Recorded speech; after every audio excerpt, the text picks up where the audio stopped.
Assalamualaikum warahmatullahi wabarakatuh. Di sini kami dari kelompok 9 akan mempresentasikan hasil diskusi kami yang berjudul Resiko Kredit. Sebelumnya, perkenalkan nama saya Alfiana Anggreni, NIM 1805510114. Halo, perkenalkan nama saya Harin Alvina Putri dengan NIM 1805510088. Halo, perkenalkan nama saya Vita Mei Dwi Arianti, NIM 1805510087. Perkenalkan, nama saya Nurul Indriani, NIM 1805510099. Yang pertama di sini ada pengertian resiko kredit menurut para ahli. Menurut Herdianto tahun 2006 mengemukakan bahwa resiko kredit adalah resiko kerugian yang berhubungan dengan peluang gagal memenuhi kewajiban pada saat jatuh tempo. Dengan kata lain, resiko kredit adalah resiko karena peminjam tidak membayar hutangnya. Yang kedua di sini ada menurut Johan Putra tahun 2004 mengemukakan bahwa resiko kredit terdiri dari dua faktor, yaitu besarnya eksposur kredit dan kualitas eksposur kredit. Besarnya eksposur kredit sama dengan besarnya pinjaman itu sendiri. Semakin besar pinjaman, semakin besar juga tingkat eksposur kredit. Kualitas eksposur dicerminkan oleh kemungkinan gagal bayar dari debitur secara kredit dan kualitas dari jaminan yang diberikan oleh debitur atau pembeli kredit. Semakin rendah kualitas jaminan, semakin rendah kualitas kredit, maka semakin tinggi resiko kredit yang dihadapi. Dan yang ketiga, menurut Sastradipura tahun 2001, resiko kredit merupakan salah satu resiko yang umum dihadapi oleh bank dalam pemberian kredit. Resiko kredit mengambil bagian terbesar dalam kegiatan perbankan karena pemberian pinjaman dan investasi merupakan bagian terbesar dalam aktiva kredit. Ada tiga komponen utama dari resiko kredit. Yang pertama ada probability of default, yang artinya kemungkinan debitur gagal untuk melakukan pembayaran sesuai yang diperjanjikan. Yang kedua ada recovery rate, adalah bagian yang dapat diterima bank apabila debitur default. Yang ketiga ada credit exposure, adalah hal-hal yang berkaitan dengan jumlah pinjaman pada saat terjadi default. Jenis-jenis resiko kredit. Berdasarkan kontrapelati, resiko kredit dibagi menjadi tiga kelompok. Yang di sini pertama ada resiko kredit pemerintahan, di mana resiko kredit pemerintahan berhubungan dengan pemerintah suatu negara yang tidak mampu membayar pokok dan bunga pinjamannya pada saat jatuh tempo, terutama pinjaman bilateral antar negara. Yang kedua ada resiko kredit korporat, di mana resiko gagal bayar dari perusahaan yang menerbitkan surat utang, gagal bayar dari perusahaan yang telah memperoleh kredit, serta gagal bayar dari perusahaan memperoleh penyertaan modal. Resiko korporat lebih beresiko dan lebih sering terjadi dalam bank. Dan yang ketiga ada resiko kredit konsumen, di mana resiko kredit yang terkait dengan ketidakmampuan perorangan dalam menyelesaikan pembayaran kreditnya. Mengelola manajemen resiko kredit. Yang pertama ada penyaringan. Manajemen resiko sebaiknya telah diterapkan sedini mungkin, yaitu pada saat pengajuan kredit. Menempatkan orang-orang terbaik untuk melakukan analisa dan mengelola data calon debitur merupakan langkah yang bisa diambil. Calon debitur yang tidak memenuhi kriteria yang diterapkan bisa langsung dikeluarkan dari daftar penerima kredit. Yang kedua ada pembatasan. Manajemen resiko selanjutnya yang sering diterapkan oleh kreditur adalah pembatasan besarnya kredit. Setiap perusahaan maupun individu yang mengajukan kredit diberikan batas kredit yang bisa diambil dalam waktu tertentu. Yang ketiga ada diversifikasi. Untuk memperkecil risiko, perlu dilakukan juga diversifikasi atau penyebaran kredit yang diberikan. Diversifikasi pemberian kredit ini dapat berupa penyebaran kredit berdasarkan perusahaan, jenis industri, ukuran perusahaan, maupun penyebaran kredit berdasarkan sektor usaha. Macam-macam kredit. Yang pertama ada kredit perbankan, adalah kredit yang diberikan kepada masyarakat oleh bank negara atau swasta untuk kegiatan usaha atau konsumsi. Yang kedua ada kredit likuiditas, adalah kredit yang diberikan kepada bank-bank beroperasi di Indonesia oleh bank-bank sentral yang difungsikan sebagai dana dalam membiayai kegiatan perkreditannya. Yang ketiga ada kredit langsung, adalah kredit yang diberikan kepada lembaga pemerintah atau semi pemerintah oleh Bank Indonesia. Yang keempat ada kredit pinjam antar bank, adalah kredit yang diberikan oleh bank yang kelebihan dana kepada bank yang kekurangan dana. Di sini saya akan menjelaskan mengenai kredit berdasarkan jangka waktu, yaitu ada tiga jenis. Yang pertama kredit jangka pendek atau short term loan, dan yang kedua ada kredit jangka menengah medium term loan, dan yang ketiga ada kredit jangka panjang long term loan. Yang pertama jangka pendek, yaitu kredit yang berjangka waktu maksimum 1 tahun, bentuknya berupa kredit di rekening koran, kredit penjualan, kredit wesel, dan kredit pembelian, serta kredit modal kerja. Dan yang kedua ada jangka menengah, kredit yang jangka waktu antara 1 tahun sampai dengan 3 tahun. Dan yang ketiga jangka panjang, yaitu kredit yang memiliki waktu lebih dari 3 tahun. Umumnya berupa kredit investasi yang didirikan dengan tujuan menambah modal perusahaan dalam rangka untuk melakukan rehabilitas, ekspansi atau peluasan, dan pendirian proyek baru. Selanjutnya, ada kredit berdasarkan tujuan atau penggunaan, yaitu ada 3. Yang pertama, kredit konsumtif, yang kedua, kredit modal kerja atau kredit perdagangan, dan yang ketiga ada kredit investasi. Yang pertama, kredit konsumtif, yaitu kredit yang digunakan untuk memenuhi kebutuhan sendiri dan dengan keluarganya, misalnya kredit mobil dan rumah untuk dirinya dan keluarganya. Kredit ini sangat tidak produktif. Dan yang kedua ada modal kerja atau kredit perdagangan, yaitu kredit yang digunakan untuk menambah modal usaha debitur, kredit produktif. Dan yang ketiga ada kredit investasi. Kredit yang digunakan untuk investasi produktif tetapi baru menghasilkan jangka waktu yang relatif lama. Kredit yang biasanya diberikan grace periode seperti kredit perkebunan, kelapa sawit, dan lain sebagainya. Ada kredit berdasarkan aktivitas perputaran usaha, dibagi menjadi 3, yaitu kredit kecil, kredit menengah, dan kredit besar. Yang pertama ada kredit kecil, adalah kredit yang diberikan kepada pengusaha kecil, misalnya KUK atau kredit usaha kecil. Yang kedua, ada kredit menengah, yaitu kredit yang diberikan kepada pengusaha dengan aset yang melebihi dari pengusaha kecil. Dan yang ketiga, ada kredit besar, yaitu kredit yang pada dasarnya ditinjau dari segi jumlah kredit yang diberikan oleh debitur. Yang selanjutnya ada kredit berdasarkan jaminannya, dibagi menjadi 2 jenis. Yang pertama yaitu Mersecure kredit tanpa jaminan atau kredit blanko, adalah pemberian kredit dengan tanpa jaminan material atau agunan fisik. Pemberian sangat selektif yang ditujukan untuk nasabah besar yang telah teruji bonafiditas, kejujuran, dan ketaatannya, baik dalam transaksi perbankan maupun oleh kegiatan usaha yang dijalaninya. Dan yang kedua ada kredit jaminan, yaitu kredit untuk debitur yang didasarkan dari keyakinan atas kemampuan debitur dan adanya agunan atau jaminan berupa fisik kolateral sebagai jaminan tambahan. Selain kredit berdasarkan jaminannya, ada pula kredit berdasarkan macamnya, yaitu terdiri dari kredit aksep, kredit penjual, dan kredit pembeli. Kredit aksep yaitu kredit untuk bank yang berupa pinjaman uang seperti plafon kredit atau L3 atau BMPK-nya. Dan kredit penjualan yaitu kredit untuk menjual dan membeli, artinya barang yang telah diterima pembayarannya kemudian, misalnya usensi atau L per C.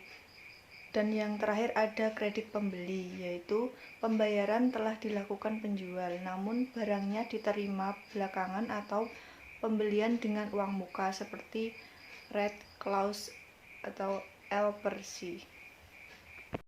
Berikutnya ada kredit berdasarkan sektor perekonomiannya.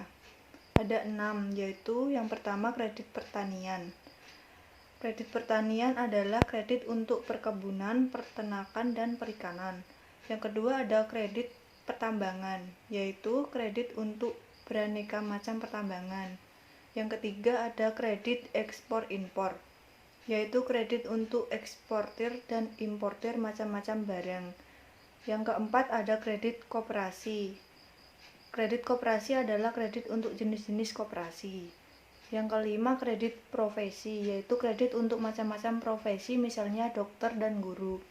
Dan yang terakhir ada kredit perindustrian, adalah kredit untuk macam-macam industri kecil, menengah, dan besar. Selanjutnya ada kredit berdasarkan penarikan dan pelunasan. Yang pertama ada kredit rekening koran, yaitu kredit yang dapat ditarik dan dilunasi setiap saat. Besarnya sesuai dengan kebutuhan, yang penarikannya dengan cek, biljet, giro, atau pemindah bukuan. Pelunasan dengan melakukan setoran-setoran tersebut. Yang kedua ada kredit berjangka, yaitu kredit yang penarikannya sekaligus sebesar plafonnya. Pelunasan kredit dengan cara setelah jangka waktunya habis yang dapat dilakukan dengan mencicil atau perjanjian. Selain itu, ada kredit berdasarkan cara pemakaiannya. Yang pertama, ada kredit rekening koran bebas. Adalah kredit yang debitur menerima seluruh dari kreditnya. Dengan bentuk rekening koran, kepadanya diberikan belangko CQ dan rekening koran pinjamannya diisi berdasarkan besarnya kredit yang diberikan. Debitur bebas melakukan penarikan selama kredit masih berjalan. Yang kedua, ada kredit rekening koran terbatas. Adalah kredit dengan adanya pembatasan tertentu bagi nasabah dalam melakukan penarikan uang rekeningnya, seperti pemberian kredit dengan uang giral dan perubahannya menjadi uang kartal dilakukan berangsur-angsur. Dan yang ketiga, kredit rekening koran aflopen, yaitu penarikan kredit yang dilakukan dengan arti maksimum kredit di waktu penarikan bertambah sepenuhnya dengan digunakan oleh nasabah. Dan yang keempat, ada revolving credit, adalah sistem penarikan kredit sama dengan cara rekening koran bebas dengan masa penggunaan 1 tahun, akan tetapi cara pemakaiannya berbeda. Dan yang terakhir ada term loans, ialah sistem penggunaan dan pemakaian kredit yang fleksibel, artinya nasabah dapat bebas menggunakan uang kredit untuk keperluan apa saja dan bank tidak mau tahu tentang hal itu. Prinsip-prinsip kredit. Dalam mendapatkan kredit terdapat macam-macam prosedur yang harus dilewati yang ditentukan oleh bank atau lembaga keuangan agar berjalan dengan baik. Prinsip-prinsip kredit dikenal dengan sebutan 6C, yaitu yang pertama ada karakter atau kepribadian. Kepribadian adalah sifat atau watak pribadi dari debitur untuk mendapatkan kredit, seperti kejujuran, sikap, motivasi, usaha, dan lain sebagainya. Dan yang kedua ada capacity atau kemampuan. Kemampuan adalah modal yang dimiliki untuk memenuhi kewajiban tepat pada waktunya, khususnya dalam likuiditas, rentabilitas, solvabilitas, dan soliditasnya. Dan yang ketiga ada kapital atau modal, adalah kemampuan debitur dalam melaksanakan kegiatan usaha atau menggunakan kredit dan mengembalikannya. Dan yang keempat ada kolateral atau jaminan. Jaminan adalah yang harus disediakan untuk pertanggungjawaban jika debitur tidak dapat melunasi utangnya. Dan yang kelima ada condition of economic atau kondisi ekonomi. Kondisi ekonomi adalah keadaan ekonomi suatu negara secara menyeluruh dan memberikan dampak kebijakan pemerintah di bidang moneter, terutama berhubungan dengan kredit perbankan. Dan yang keenam ada constraint atau disebut dengan batasan atau hambatan. Batasan atau hambatan adalah penilaian debitur yang dipengaruhi oleh hambatan yang tidak memungkinkan seseorang untuk usaha di suatu tempat. Selain 6C, ada juga prinsip-prinsip kredit yang dikenal dengan sebutan 4P, yaitu yang pertama ada personality. Personality adalah penilaian bank mengenai kepribadian peminjam, misalnya riwayat hidup, hobi, keadaan keluarga, dan social standing atau pergaulan di masyarakat serta bagaimana masyarakat mengenai diri si peminjam dan sebagainya. Dan yang kedua ada purpose. Purpose adalah bank menilai peminjam mencari dana mengenai tujuan atau keperluan dalam penggunaan kredit dan apakah tujuan dari penggunaan kredit itu sesuai dengan line of business kredit bersangkutan. Dan yang ketiga ada payment. Payment adalah untuk mengetahui kemampuan dari debitur mengenai pengembalian pinjaman yang diperoleh dari prospek kelancaran penjualan dan pendapatan sehingga diperkirakan kemampuan pengembalian pinjaman dapat ditinjau waktu dan jumlahnya. Dan yang keempat ada prospek. Prospek adalah harapan usaha di mana yang akan datang dari calon debitur.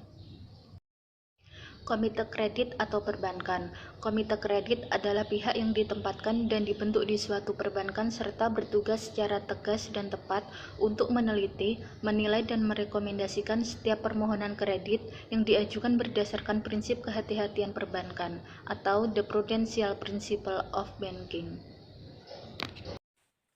Selanjutnya, tugas komite kredit. Yang pertama, meneliti dan menilai permohonan kredit berjumlah besar. Yang kedua, meneliti dan menilai perpanjangan kredit dan alasan atas permintaan tersebut. Yang ketiga, meneliti dan menilai semua kredit yang mengalami kemacetan. Yang keempat, meneliti apakah semua pemberian kredit telah sesuai dengan kebijakan perkreditan bank yang bersangkutan. Yang kelima, memeriksa dokumen kredit.